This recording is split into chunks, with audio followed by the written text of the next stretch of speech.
Welcome to the program. I'm Jeff Schechtman.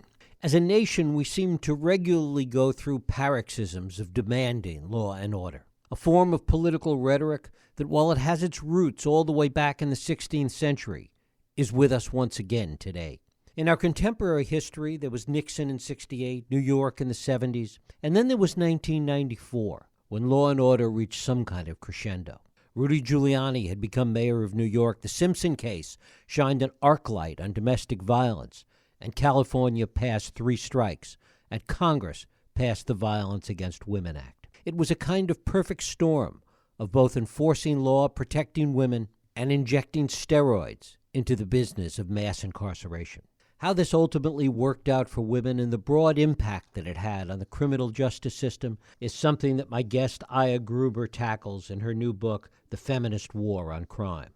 Aya Gruber is a professor of law at the University of Colorado Law School. She's a former public defender and a frequent commentator on criminal justice issues. She's appeared on all the major networks and has been featured in the New York Times, the Denver Post, and the Associated Press.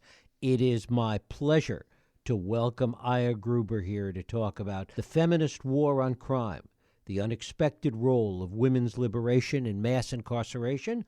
Aya, thanks so much for joining us. Thank you so much for having me. Well, it's a delight to have you here. One of the things that you argue is that by fighting violence against women, that inadvertently many of the women that were engaged in that fight kind of became soldiers in the war on crime. Talk about that first. Yeah, I think that women have always rightly worried about violence and sexism, and those are 2 related phenomena throughout time. So you can understand the position that American feminists and activists have always been in. And my book sort of traces the movement back to the latter 19th century. And they made choices within conditions where women's rights weren't robust. In fact, when women started, lobbying and pushing for reform to control violence against women, women weren't even enfranchised yet. They didn't even have the vote. So there were a limited amount of legal and political tools that women had to effectuate change, and they had to make choices within that system. And often their choices coincided with the tools that were politically expedient or the ones they could use, and those were often criminal law. And criminal law was always a mixed bag to feminists. The state and the criminal system is something that feminists have long considered a masculine system, and we see that with policing, the violence of policing that is driven thousands, hundreds of thousands of people across the world to the street. So feminists were always a little bit ambivalent about it. But what we see is that throughout time, feminists repeatedly went to the tools of criminal law, and that was in part because they were easier to use. They were easier to use than getting broader structural, social, and economic and cultural change. So over time, we see feminists consistently go to criminal law, and we see that feminism actually shapes the modern criminal system, just like participation in the modern criminal system shaped feminism. And you talk about it being a mixed bag. Where was the downside for women in pursuing that route? Well, I mean, there are several downsides, and it depends on sort of where you look at the history. So I'll give you an example that came from the turn of the century.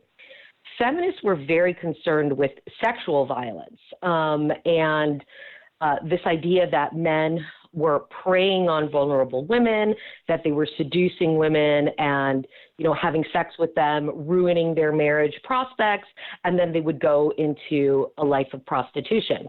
So the feminists, many of whom were in the Women's Christian Temperance Union, which was very pro-woman, but at the same time extremely moralistic, right? So like against vice and against alcohol, they went on a campaign to not only reform the law to change the age of consent to make it harder for men to rape, right? So they raised the age of consent, which was extremely low at the time, around 10 years old, to 17, 18 years old.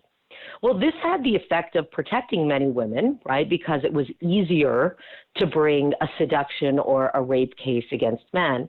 But at the same time, feminist movement to make illegal underage sex landed more young girls than young men in reformatories. So it actually had the effect of jailing disproportionately women. And these were sort of low-class women, women of color, ethnic women. So that's just one example of the ways in which a feminist criminal law enterprise actually had the effect of jailing women. I'll give you another example. This example is from the latter 20th century. Feminists launched a remarkably successful campaign to get police who were, at the time, pretty reluctant to arrest in domestic violence cases. They either mediated out the case or they ignored it for sexist reasons, or they did a variety of things. But they didn't often arrest. So feminists initiated lawsuits and, policy lobbying, and really got police departments and states to adopt policies where if police were called to a domestic violence call, they had to make an arrest. So interestingly, this had the effect of, yes, increasing arrests of men and disproportionately men of color, often against the wishes of the women, right? Maybe they wanted the violence to stop at the moment, but they didn't want him put in jail because that was their economic security or, their children's father. But here's something interesting. It more significantly increased arrests of women for domestic violence. So they did this study in California where they compared the arrest rates of women before and after the advent of a mandatory arrest policy. And they found that the mandatory arrest policy had increased arrests of men for domestic violence by 60%. But it had increased arrests of women for domestic violence by 400%. So the idea was, you told police, hey, don't exercise any discretion. Go in there, and if you see any sort of, violence in a domestic situation, you arrest the person. Well, they took that seriously, and yes, they increased their arrest of men, but they also arrested women, which, because of the masculinist norms of policing, they were before pretty reluctant to do. So those are two examples where the feminist criminal law reform actually led to women being incarcerated at a higher rate. And put that in the larger context of that moment, because it was a peculiar time around 1994 when you had things like 3 strikes here in California, and you had the Simpson case, which shined this really bright spotlight on domestic violence, and the passage of the Violence Against Women Act, that all these things were happening at virtually the same time. Absolutely. 1994 was a big moment, not just for violence against women and the policing in that space, but just policing and prosecution and imprisonment in general.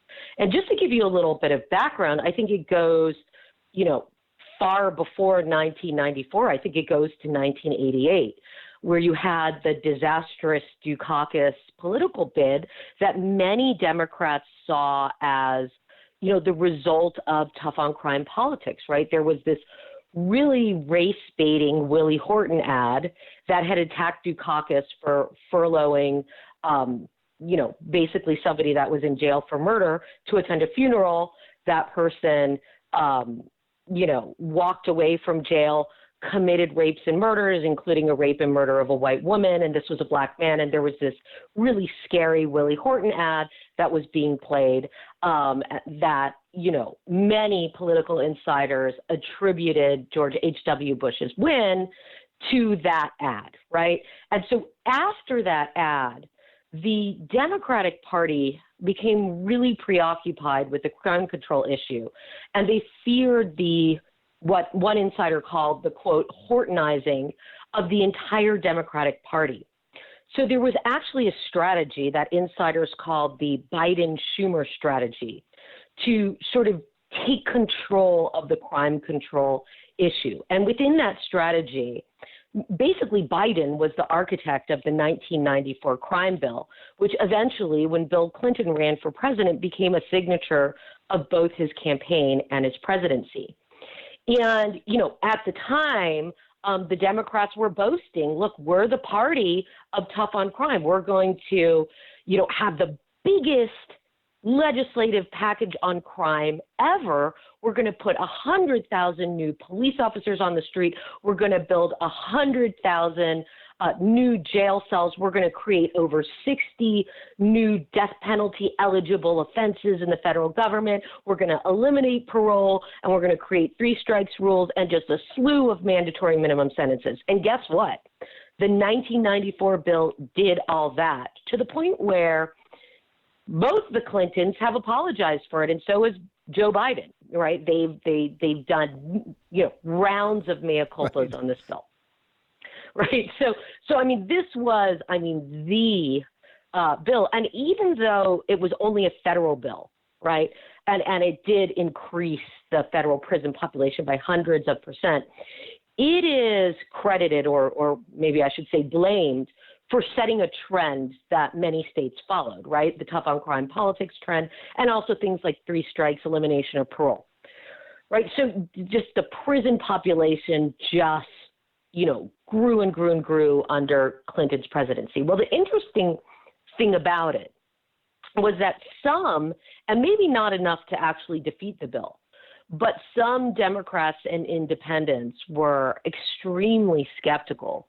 of the promise of tough on crime, and it flew in the face of all their liberal sensibilities. And one of those Congress people who was then in Congress was Bernie Sanders. And so Bernie Sanders took to the floor of the House and he spoke out against the bill. He said we could either electrocute or we can educate. We can give people jobs or we can build jail cells. So he was extremely against this 1994 Clinton-Biden crime bill, right? But at the same time, the Violence Against Women Act was part of that bill. And it was going on during this, O.J. Simpson trial. And, many of the supporters of the Violence Against Women Act, especially the women in Congress who were the architects of that act, invoked Nicole Brown Simpson over and over again. So it had some, a racial tinge to it too. And so the Violence Against Women Act, which, wasn't 100% incarceration centric or carceral, right? It did have some grants to like shelter housing, and it had a civil rights remedy that was eventually struck down by the Supreme Court, but it had some non-criminal things in it. But the bulk of it was creating new crimes in the violence against women space and giving money to prosecutors to, set up prosecution units. So the bulk of it was pretty criminal. Well, anyway, that act and an assault weapons ban was enough to convince Bernie Sanders, who was extremely skeptical of the crime control model. It was enough to convince him to vote for the crime control bill, 3 strikes and all. So you see VAWA, the Violence Against Women Act, being an incredibly important part of that 1990s turn to criminal law. And was there any pushback, any feminist pushback to the Violence Against Women Act at that point? Well, I think it was just such an important victory. I mean, it was really the first act that said, we're going to give women a civil rights remedy for violence. We're going to recognize that violence against women is a function of sexism. And this was incredibly important to feminists. And so, it didn't really get much pushback. But then just, 6 years later, in a case called U.S. v. Morrison, the Supreme Court actually struck down that civil rights remedy. They said that Congress didn't have the federal power to create a civil lawsuit for women who had suffered violence. It was a pretty sexist turn of events because the federal judges had come out with a statement, women are going to try to use this civil rights remedy as a bargaining chip in divorce, and they're just going to lie. And, so it was a pretty sexist opposition to the civil rights remedy. And just a few years after the passage of the bill, the Supreme Court struck the civil rights part down. What it left intact was all the criminal parts, right? So then you had, the part of the Violence Against Women Act that feminists like the best just gone. And you're left with this 1994 crime bill and a very carceral Violence Against Women Act. So that's how it worked out. And U.S. versus Morrison wasn't even, it was controversial, but the court was pretty unified in that. Yeah, and it was kind of, a dry, I guess, for the layperson issue of federal power, right? Like, where does the power to create these lawsuits come from? Does it come from the Commerce Clause? Does it come from the 13th Amendment, right? And the court said, we can't find any federal power here. What some feminist scholars have said is the reason the public wasn't outraged at it is they didn't really understand the civil rights remedy because they always saw things like domestic violence and rape as this one-on-one criminal issue, lock them up and throw them in jail. And that part of the statute was preserved, right? So they didn't understand that for feminists, the idea that you had a right to be free from gendered violence. Not that gendered violence was just a matter of what bad individual men do, but this is a matter of patriarchy that affects women's rights. That's what the feminists really cared about. But the public didn't, right? Like Morrison, compared to the Supreme Court cases that have been coming out today, it didn't make a splash. It did, maybe in the feminist professoriate, but people had always seen DV and rape as a criminal issue, and now we're being really tough on crime, and we have these lifelong offenses, and that satisfied the public. Were there any predicates put forth then, and talk about what's evolved since, in terms of what the alternatives might be? Well, if just talking about domestic violence, for example, if you look at the battered women's movement, the very early one of the 70s, right? The early and mid 70s. It was all alternatives. There was no criminal law in the picture. So the first thing that happened was you had shelters where women could go when they were facing violence, right, in the home, domestic violence. And that was a basic need, the basic need of housing. Well, these shelters were welcoming women. They needed money, right? They needed funding, and they needed funding for other things, not just providing the housing, but also childcare, job training, skills, social services. So these were the really first roots of the battered women's movement. There were also all kinds of proposals on the table for things like housewife wages, welfare reforms. The early battered women's activists recognized the deep connection between women's inequality in the marketplace and women's poverty and domestic violence at home. There were also social scientists who were studying family violence, and they recommended things like family counseling or individual therapy, right? Or ways to reduce social and marital stresses so that you could reduce violence against women or actually any family violence within the home. So, today we would call shelter, services, job training, wages, welfare, benefits. We'd call all those things alternatives to incarceration because for 30 years, 40 years, incarceration has been the norm. But back in the day, incarceration was the exception to the norm. The norm was, let's look for ways to better these women's lives and give them alternatives and not ways to lock people up.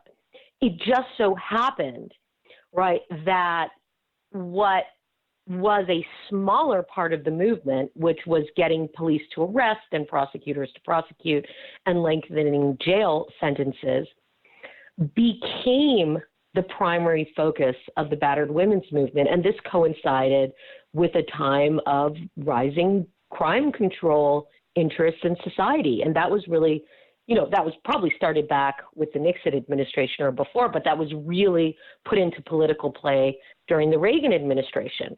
So you had these confluence of factors where people were becoming really concerned with criminals, with blighted communities, with sort of like gang members out of control, super predators. And at the same time, you had the iconic vision of a victim, which was a child or a white woman subjected to horrific abuse. And within this milieu, you had a very small segment of the battered women's movement pushing for more criminal law, and that's the one that took off.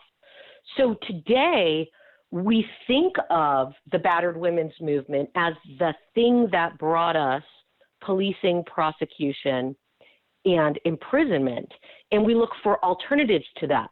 But in the beginning, this was just alternatives. It was about how to, reduce the stressors and the discriminations in battered women's lives. So it's just interesting today that we come full circle after a 30, 40-year experiment with tough on crime.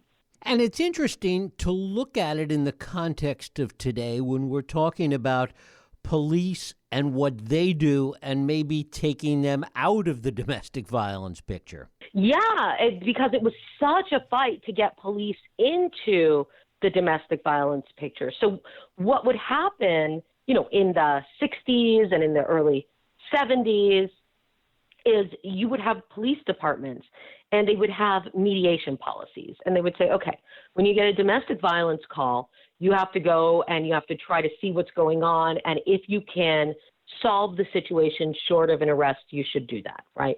And so police officers actually hated domestic violence calls for a couple of reasons. One was they were very dangerous, right? When you go into an angry man's house, and I would say they're more dangerous today with all the, guns that have been amassed in these homes. But they were very dangerous situations for police officers then as now. So they didn't like domestic violence calls for that reason. It was dangerous.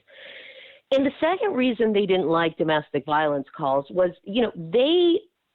police were in the mode of making arrests. So when somebody called and said, okay, guy just stole my purse and he's running down the street, and they can arrest the guy, they have a grateful victim, they make an arrest, they quote unquote solve the crime problem. If they went into a domestic violence situation, they may find that, they can't make an arrest, right? They weren't supposed to make an arrest. An arrest wasn't appropriate in the situation. And if they did make an arrest, maybe the woman would yell at them for arresting the guy, or, he would lose his job, make her worse off. So the police went in there. It was very dangerous, and they felt like they couldn't make an arrest and, quote unquote, solve the problem. So they really hated these domestic violence calls, and they often wouldn't make arrests. Well, feminists noticed that, and they said, this is terrible, right? A lot of them were lawyers in courts. They had clients who were horribly beaten and had begged the police officer to make an arrest, and, the police officer didn't make an arrest. So in the eyes of a lot of the feminist activists, a lot of the lawyers, the problem was that women really wanted them to make an arrest. Police refused because they were sexist, right, and thought abuse was a no big deal, and then the woman would end up dead, right? That was the narrative in a lot of the activists' mind, and the one that they brought to court. They brought that narrative to court. You have a bunch of sexist abuser police officers out there who refuse to arrest, and the women end up dead. And that was, unfortunately true in some cases. But in the majority of cases, it wasn't that simple or linear, right? The vast majority of cases didn't end up in a homicide, and it wasn't clear the role that arrest played and whether it increased or reduced the chances of homicide. So really, these police weren't arresting a lot of the time because they thought that the arrest would escalate the violence. The victim herself was asking them not to arrest, or they thought that it would economically harm the couple. So there were various reasons why they wouldn't arrest, But feminists got really concerned about this, sexist sort of Neanderthal cop narrative. So they really pushed for arrest. And within short order, police started welcoming arrest, right? One criminologist observed that police were happy because they were, quote, out of the social work business. So then we had these mandatory and preferred arrest policies, and police went in there and they arrested. And, that was easier for them. That was what they were used to doing, was busting up in there and arresting people. Well, then, once these arrest policies were in effect, social scientists started studying, what does arrest do? Were police originally right that it increased violence, or does it deter the violence? Does it make women more likely to be killed in or less likely to be killed in the future? And they started studying it, and within a few years, it was fairly clear that arrest was no panacea. Sometimes it worked. Sometimes when they followed up the couples, some of them experienced less violence. It tended to work amongst white couples where the man was employed. Those were the ones in which an arrest could actually just stop the violence, but not always. And in a lot of jurisdictions, especially in poor communities of color, arrest tended to escalate violence. And this is very consistent with a lot of the social science on arrest, that it actually causes various traumas and disruptions that can increase violence, especially amongst the most marginalized people. So they were finding that, these arrest policies were very criminogenic, especially, and put women at more risk, especially the most marginalized women of color. And so they were also finding these profound racial effects and increasing violence against women. And, years later, a researcher studied the domestic homicide situation and compared pre-mandatory arrest to post-mandatory arrest, and in states within and without mandatory arrest, and found that mandatory arrests actually correlated to an increase in domestic homicides because, when the police bust up in there, it might discourage the most at-risk women from calling again. And, it can disrupt the cycle just momentarily just to have someone in there and prevent a homicide. So it turned out, and pretty quickly, it turned out that, this arrest program actually was extremely costly, and it wasn't really solving the problem. It had all these racial issues. But by the time this social science came out, which was in the late 80s, it was kind of too late. The ship was sailing. There's no politician that rides in saying, look, I'm putting abusers in jail. I'm preventing domestic homicides. I'm protecting women. There's no politician that's going to ride in saying that, and then a few years later say, whoops, let's undo all this tough on crime legislation. So they're still on the books, and it's very difficult to get that kind of reform reversed. The other part of the equation, we don't have a lot of time left, but the other part of the equation was the prosecutors and the fact that it also involved these no-drop prosecutions and forced separation. So there was a role that prosecutors played in this as well. Well, absolutely. And that was one of the reforms, right? So you had prosecutors who also didn't bring these cases. And most of the time they said, look, we think that it's a waste of resources often to take these cases because we'll prosecute the person, we'll make the family worse off, and they'll be back together and we'll have to prosecute him again. And, she won't show up to testify. And, the battered women's advocates were saying, sorry, you have to take these cases to court. It's what women deserve. It's a matter of gender justice, right? So that was the idea. But, what these reforms ran up against is it wasn't just the prosecutors saying, oh, I think it's fine for a man to beat a woman. It was that the women weren't showing up to testify a lot of the time. And so what do you do, right, when you're a feminist reformer and you believe that a conviction is the key to gender justice, but the victim themselves won't cooperate? Well, for some reformers and some prosecutors, the answer was to force the victim to cooperate. So either with the threat of jail, right, or subpoenas, and we're going to force you against your will to cooperate in a prosecution against your intimate partner. When you want to refuse because you want to stay together or for the kids or because you don't want him to get deported or because you're scared of him and you're in the best position to know, we're going to force you to prosecute. So that was one of the, more pathological things that happened. Or they would proceed with, the police report or hearsay evidence and say, we're going to prosecute even if you don't come in. We're going to prosecute this, the person against your will.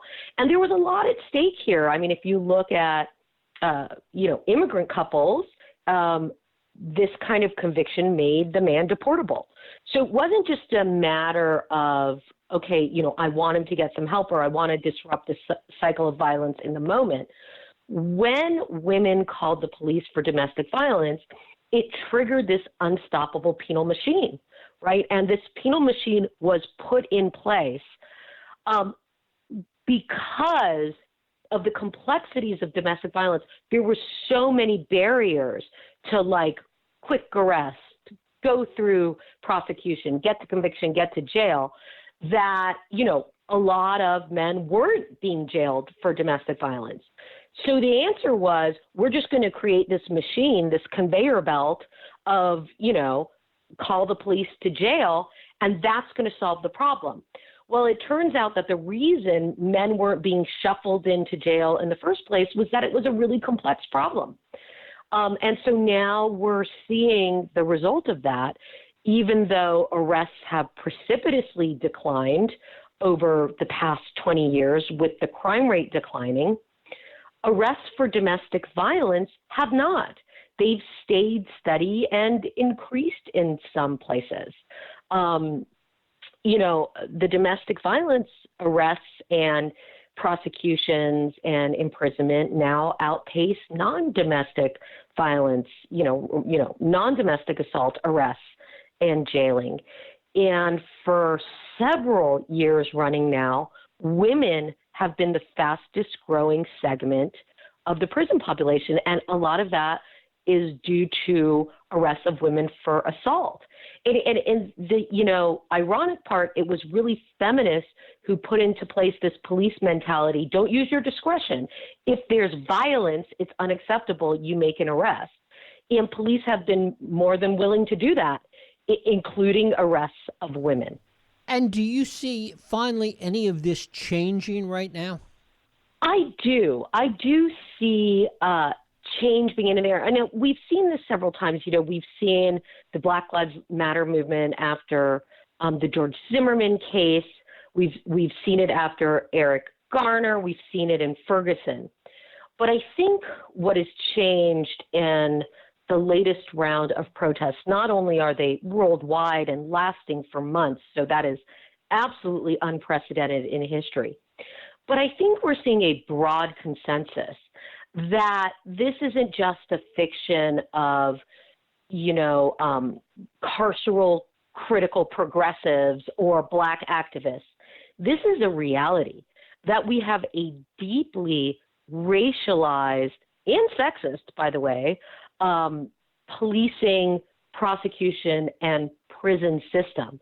And there needs to be some serious reform. So one of the things I've seen, which is very interesting, is in this defund the police movement that's getting momentum, which really probably should be called, reinvest police funds.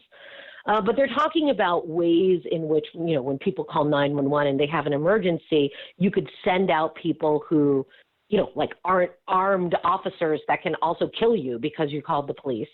And so they're talking about, services for juveniles, or maybe, it's better to send the EMS, or you could send mental health professionals. So different kind of crisis interveners that aren't police. Well, one of the things that I've seen included with those alternatives are family violence experts that can go in and mediate domestic disputes. And it kind of turns my mind around because as somebody who studied this issue, mediation of domestic disputes was like the dirtiest, most sexist phrase to feminists in the early 80s, right? Like if you were for mediation, you were sort of a raging chauvinist. You needed to be for arrest. And it was crazy. They would actually, there were articles written on how sexist the idea that you would mediate a domestic violence dispute was. And so to see that cropping up again and being proposed says to me that something really has changed, that people are starting to realize that, you know, this idea of sending in armed masculinist police to put people in jails that are rife with sexual and other violence may not be the most feminist solution to violence against women. And so I think that's changed. Like, I think people are seeing that now, and I'm excited to see. I mean, I just hope that this moment, you know, there's so many things going on in the world, and this caught fire, this idea that, you know, the state of the American penal state is intolerable to many people right now. I really hope that, you know, has traction and does produce real change instead of just kind of fading away. I really do have that hope. Aya Gruber, her book is The Feminist War on Crime, The Unexpected Role of Women's Liberation in Mass Incarceration. Aya, I thank you so much for spending time with us. Thank you so much for having me. Thank you.